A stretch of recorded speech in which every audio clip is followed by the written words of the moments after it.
dari kampus gitu ya, harus berjibaku dengan buku-buku gitu ya. Kalau waktu zaman saya dulu kuliah itu belum banyak itu kan e-book, jadi buku kuliah itu saya scan sendiri satu persatu, satu halaman demi satu halaman gitu ya.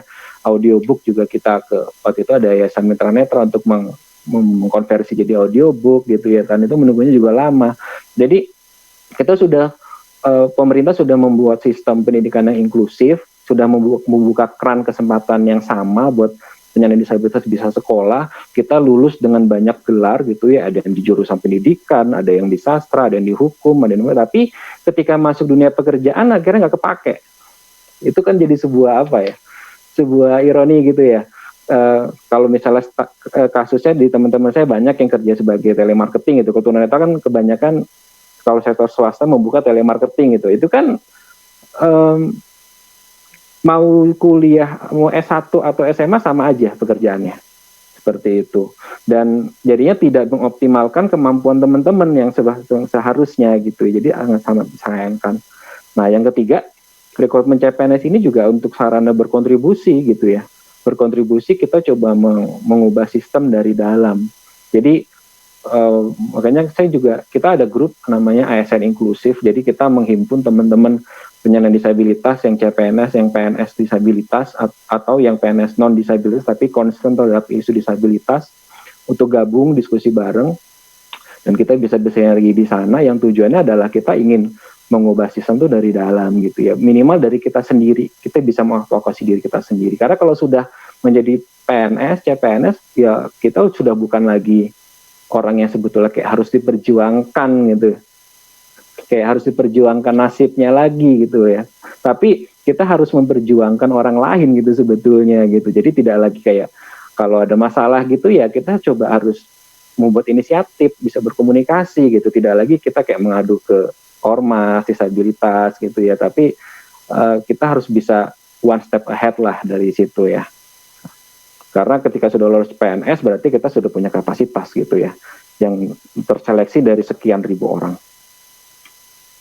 Nah, ketika proses kemarin itu sebetulnya ada beberapa catatan sih, baik ketika 2017 atau 2018, 2019 dari pengalaman teman-teman yang saya temui juga di grup, baik di Facebook, itu juga ada grup Facebook juga, dan juga ini. Yang pertama itu, tapi ini sudah mulai membaik ya, kalau dulu tuh pas saya perlu ada menghilangkan persyaratan itu yang tidak esensial gitu. Jadi kayak, pernah nemu nggak sih kayak misalnya, persyaratannya itu kayak surat lamaran harus ditulis dengan tulisan tangan gitu ya. Nah, itu kan menurut saya tidak esensial ya. Apa pengaruhnya terhadap jabatan dia kemudian? Apa pengaruhnya terhadap pekerjaan, bahkan di era ketika segala sesuatu sudah dikerjakan dengan komputer. Jadi kayak waktu itu tips saya adalah, saya sih selalu ini ya, selalu berpikiran bahwa kalau ada aturan seperti itu, saya selalu coba dulu aja, masalah diterima nggak diterima urusan nanti.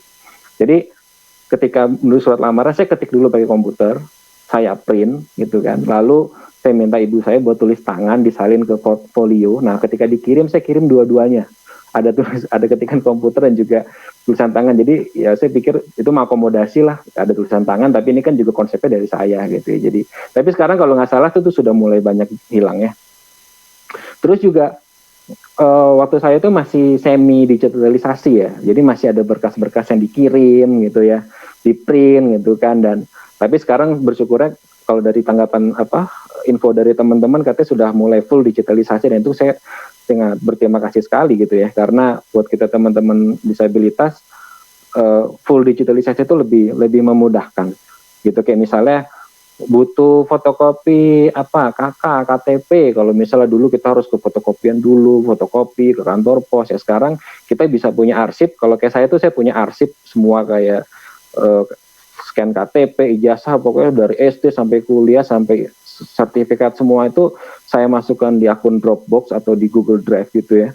Jadi ketika saya butuh kapanpun tinggal cari aja nama filenya gitu. Jadi memperingkas gitu ya. Nah, terus juga yang diperlukan lagi adalah akomodatif yang sesuai dengan kebutuhan gitu ya. Jadi ada beberapa hal sih, dari ketika misalnya pas seleksi, pas di tes, pas tes itu misalnya kalau waktu saya kan CAT-nya masih dibacakan karena memang belum ada program yang disesuaikan untuk screen reader. Lalu tahun berikutnya itu mulai ada aturan untuk yang peserta tunanetra diberikan extra time 30 menit. Waktu saya nggak ada extra time, tapi alhamdulillah waktu itu saya selesai. Tapi akan sangat membantu sekali kalau misalnya diberikan extra time, karena kan memang tunanetra membacanya pasti karena dibacakan lebih lama dong daripada yang membaca langsung kan. Kalau membaca langsung bisa sistem skimming, scanning, bisa lompat-lompat ke yang penting-penting kita membacakan dari atas sampai selesai. Nah, lalu mulai tahun kemarin itu kalau ada teman-teman yang bilang yang mengikuti tes bahwa sudah mulai ada screen reader di komputernya. Cuman bentuk aplikasinya itu tidak seperti aplikasi yang biasa teman-teman tunanetra pakai di komputernya gitu ya. Jadi saya kurang tahu juga BKN referensinya dari mana gitu ya. Tapi yang jelas itu sistemnya tidak familiar dengan teman-teman, dan kita akhirnya tetap harus membutuhkan pendamping untuk kalau ada sesuatu yang nggak jelas, kita nggak bisa mengeja sendiri. Kalau kita pakai komputer sendiri ini kan teman-teman itu bisa mengeja per huruf, per kata, per baris dengan pakai tombol-tombol navigasi panah dan lain-lain. Tapi kalau ini jadinya nggak bisa. Jadi perlu ada sistem akomodasi yang memang sesuai kebutuhan. Kita berterima kasih sudah diakomodasi.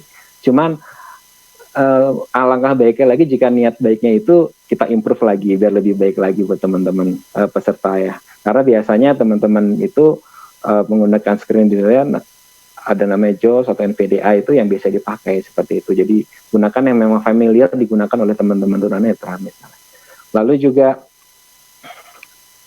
yang akomodasi yang lain yang kita butuhkan adalah ya tadi ketika misalnya pas saat proses pelatihan dasar gitu ya, waktu itu saya komunikasi misalnya kayak saya butuh bukunya dalam bentuk soft copy, kan waktu itu kita belajar tentang aneka itu ya, tentang konsep-konsep bagi untuk PNS yang akuntabel, nasionalis dan lain-lain itu minta file PDF-nya agar kita bisa baca. Lalu juga alhamdulillah di Kemdikbud juga itu difasilitasi juga pas tesnya dibuatkan media yang akses buat saya juga waktu itu. Jadi itu mungkin bisa menjadi sebuah contoh ya. Jadi ketika menemukan sebuah hambatan seharusnya diakomodasi, tidak menjadi hambatan. Karena ada juga beberapa teman itu yang akhirnya kayak semacam mungkin nggak ketemu komunikasinya gitu, jadi kayak semacam mau dipindahkan ke bidang lain atau ke instansi lain gitu. Tapi kan itu bukan solusi menurut saya. Yang masalahnya kan bukan ada di teman-teman disabilitas, tetapi ada di media atau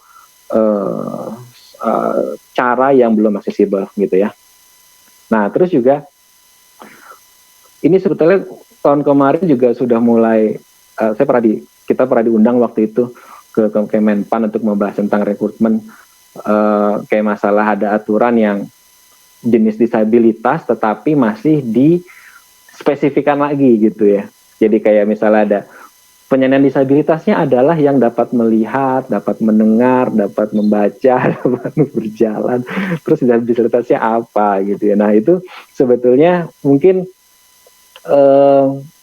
kita kadang-kadang memang berpikir terlalu jauh ya, tapi sebetulnya dibuat simpel saja sih gitu. Ketika memang sudah kategori penyandang disabilitas ya sudah, biarkan nanti hasil tes yang bicara gitu ya. Kalau memang kita ini kan rekrutmen CPNS ingin mencari seseorang itu yang qualified. Karena kita basisnya sudah berbasiskan right base kan, bukan charity. Kalau misalnya charity ya yang jadi indikator utama memang disabilitasnya. Disabilitasnya misalnya kayak dulu tunanetra ya bisanya mijit misalnya, dicarikan pekerjaannya begitu. Tapi kan kalau sekarang kita right base, tinggal teman-teman bisanya apa tinggal dites aja gitu. Kalau memang tidak qualified sesuai dengan substansi yang diminta ya gagal ya nggak masalah, asal jangan gagal itu karena medianya yang tidak aksesibel gitu. Nah terus juga konsistensi kebijakan sih kadang di pusat ya karena mungkin faktor otonomi daerah ya, jadi pusat mintanya ini tetapi di daerah kadang-kadang tidak sesuai, kayak kasus Dr. Romi kemarin itu ya, yang sempat viral juga gitu. Nah, terus tips terakhirnya adalah ketika rekrutmen seperti ini, ada beberapa hal sih. Yang pertama dari pihak penyelenggara, dari pihak kita, pihak government itu, pemberi kerja, ya harusnya bisa lebih akomodatif seperti sudah tadi saya bilang, sebutkan di sebelum-sebelumnya ya. Jadi lebih akomodatif, coba open-minded, dan lihat penyandang disabilitas itu bukan dari apa yang dia tidak bisa, tapi dilihat dari apa yang dia bisanya apa. Kayak misalnya tunanetra, jangan dilihat tunanetra nggak bisa lihat. Kalau nggak bisa lihat ya udah selesai.